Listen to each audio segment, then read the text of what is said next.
और अगर सच्ची खुशी इस बात पर निर्भर नहीं करती कि आपके पास क्या है, बल्कि इस बात पर निर्भर करती है कि आप क्या छोड़ते हैं, तो इस वीडियो में आप खुश रहने के 5 बौद्ध सूत्रों के बारे में जानेंगे, चाहे कुछ भी हो जाए।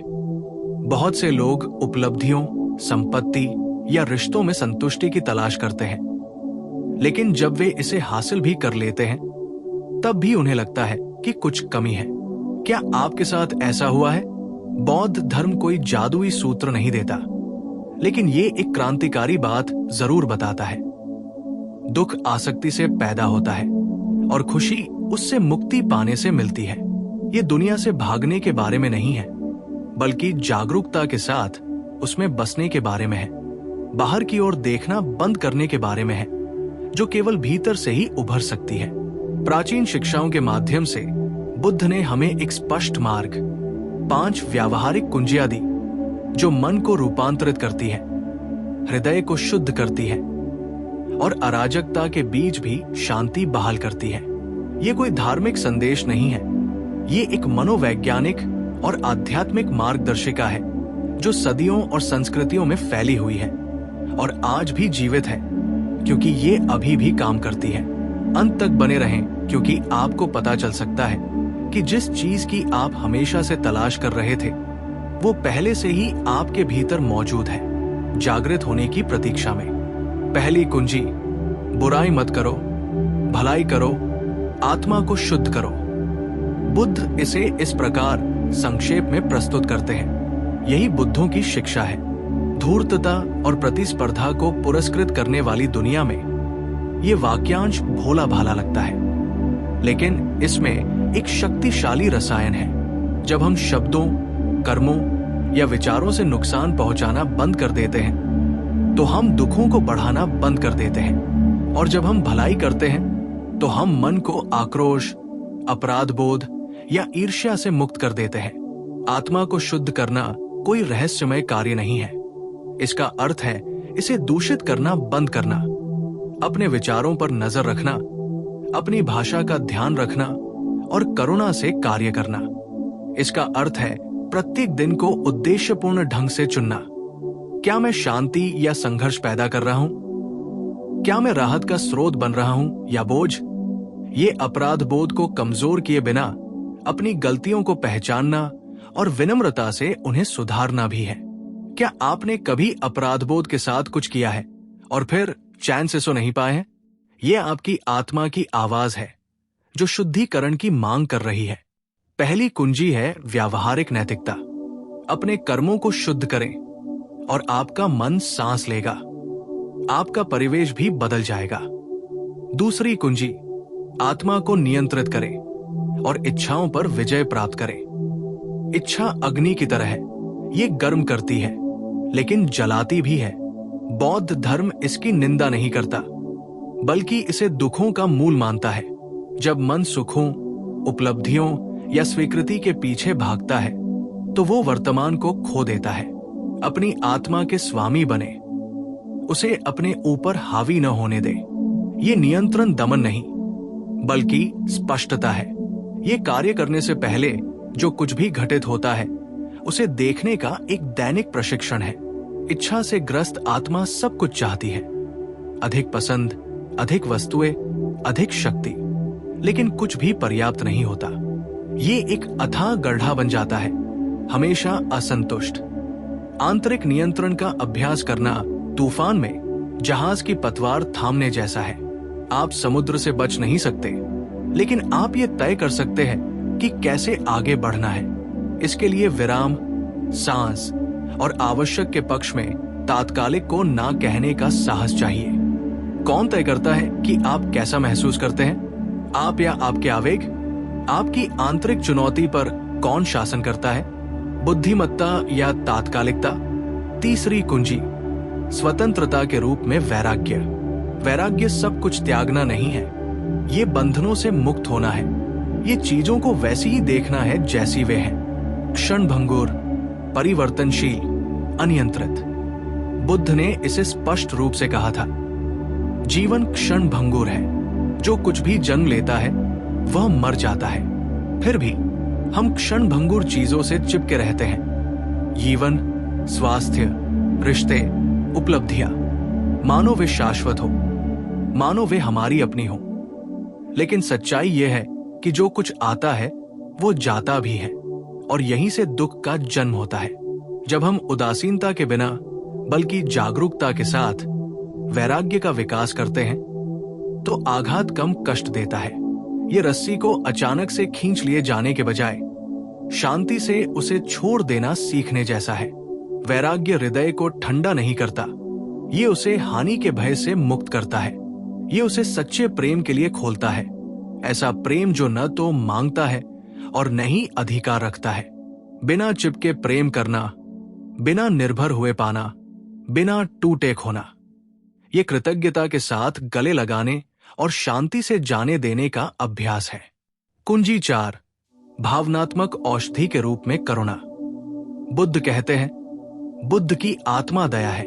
करुणा से अधिक परिवर्तनकारी कोई गुण नहीं है। ये एक ऐसी शक्ति है जो निहत्था कर देती है, मेल मिलाप कराती है, भीतर से शुद्ध करती है। ये दया नहीं है, ये दूसरों के दुख और अपने दुखों के साथ एक गहरा जुड़ाव है। मेरा मतलब है, मैं भी उस दौर से गुजरा हूं। नाराजगी जहर घोलती है, निर्णय थका देते हैं, उदासीनता सिहरन पैदा करती है, लेकिन करुणा सुकून देती है, बिना छुए सहलाती है, बिना शब्दों के दिलासा देती है। जब आप दूसरों को अपने जख्मों का आईना समझते हैं तो कुछ नया उभरता है, कोमलता। अब आपको खुद का बचाव करने की जरूरत नहीं, बस साथ देने की। क्या आपके साथ कभी ऐसा हुआ है कि आपने किसी को माफ कर दिया और ज्यादा आजाद महसूस किया? ऐसा इसलिए है क्योंकि माफी दूसरे को दोषमुक्त नहीं करती, बल्कि आपको आजाद करती है। करुणा दुनिया को तुरंत नहीं बदलती, बल्कि ये हमारे रहने के तरीके को बदल देती है और धीरे धीरे सब कुछ बदल देती है। करुणा का विकास करना उस दुनिया में रोशनी की एक किरण जगाना है जो अक्सर कठोर प्रतिक्रिया देती है। ये दर्द देते रहने के बजाय ठीक होने का चुनाव करना है। 5वीं कुंजी, वर्तमान को एक शरण स्थली के रूप में। बौद्ध धर्म सिखाता है कि जीवन इसी क्षण है, कल नहीं, आने वाला कल नहीं, बस अभी। अतीत अब अस्तित्व में नहीं है, भविष्य अभी आया नहीं है, केवल यही क्षण वास्तविक, मूर्त और जीवंत है। और फिर भी मन वर्तमान से भागता है, अपराध बोध में उलझता है और अनिश्चित भविष्य को लेकर व्यथित होता है। लेकिन हर बार जब आप समय में, अपने शरीर में, अपनी सांसों में, मौन में लौटते हैं तो दुनिया शांत हो जाती है। वर्तमान चिंता की दवा है, अपराध बोध का प्रतिकारक, थकी हुई आत्मा के लिए एक आश्रय। वर्तमान में जीना कोई अच्छा विचार नहीं है, ये एक साहसपूर्ण कार्य है। इसका अर्थ है भागना नहीं, इसका अर्थ है जो है उसमें निवास करना।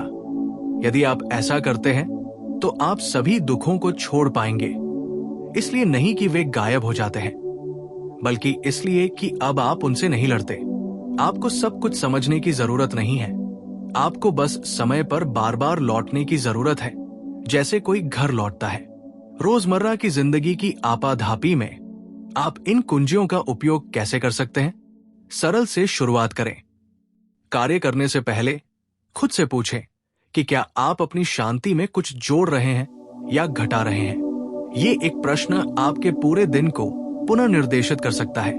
जब कोई आपकी आलोचना करे तो प्रतिक्रिया देने के बजाय सांस लें। अपने केंद्र से प्रतिक्रिया करने का चुनाव करें, घाव से नहीं।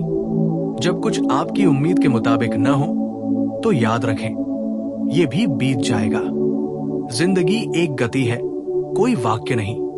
एक प्रबल इच्छा आपको खींचती है, उसे दबाए नहीं। बिना किसी निर्णय के उसका अवलोकन करें और खुद से ईमानदारी से पूछें, यहां कौन प्रभारी है, वह या मैं? वो सचेत विराम पहले से ही आंतरिक शक्ति का एक कार्य है। क्या आप किसी ऐसे व्यक्ति से जुड़ाव महसूस करते हैं जो अब यहां नहीं है? उस बंधन का सम्मान करें। जो आपने अनुभव किया है उसके लिए आभारी रहें, लेकिन खुद को उस याद से न बांधें। जाने देना भी प्रेमपूर्ण है। मेट्रो में, घर पर खुद के साथ करुणा का अभ्यास करें। कभी कभी दूसरे व्यक्ति को देखना और ये सोचना ही काफी होता है, तुम्हें भी कष्ट होता है। ये विचार संघर्ष को मानवीय बना सकता है, तनाव को कम कर सकता है। और जब अराजकता आप पर हावी हो जाए तो अपनी आंखें बंद करें, वर्तमान में लौटें, सांस लें और कृतज्ञ रहें। आप जीवित हैं। अब आपको और कुछ समझने की जरूरत नहीं है। बस इनमें से किसी एक कुंजी का अभ्यास करें और दोहराएं, क्योंकि खुशी कोई दूर का लक्ष्य नहीं है, ये एक दैनिक प्रशिक्षण है। बौद्ध धर्म आपको दुनिया बदलने के लिए नहीं कहता, बल्कि उसमें रहने के आपके तरीके को बदलने के लिए कहता है, और यही सब कुछ बदल देता है। अगर इनमें से कुछ भी आपको प्रभावित करता है तो ये चैनल आपका साप्ताहिक आश्रय बन सकता है। एक ऐसी जगह जहां हम ठीक होने का दिखावा नहीं करते, बल्कि वर्तमान में रहना सीखते हैं। हम यहाँ उपदेश देने नहीं आते, हम याद दिलाने, फिर से जुड़ने, समुदाय में स्वस्थ होने, ये जानने आते हैं कि जीने का एक और तरीका है। एक मौन ज्ञान आपके भीतर इंतजार कर रहा है कि आप अकेले या टूटे हुए नहीं हैं। टिप्पणियों में साझा करें कि इन 5 कुंजियों में से कौन सी आज आपके लिए दवा की तरह लगी। शायद वो वैराग्य था, या किसी ऐसी इच्छा को छोड़ देने की शक्ति जो आपको गुलाम बनाती है। शायद वो करुणा थी, या वर्तमान में लौटने का एक सरल कार्य।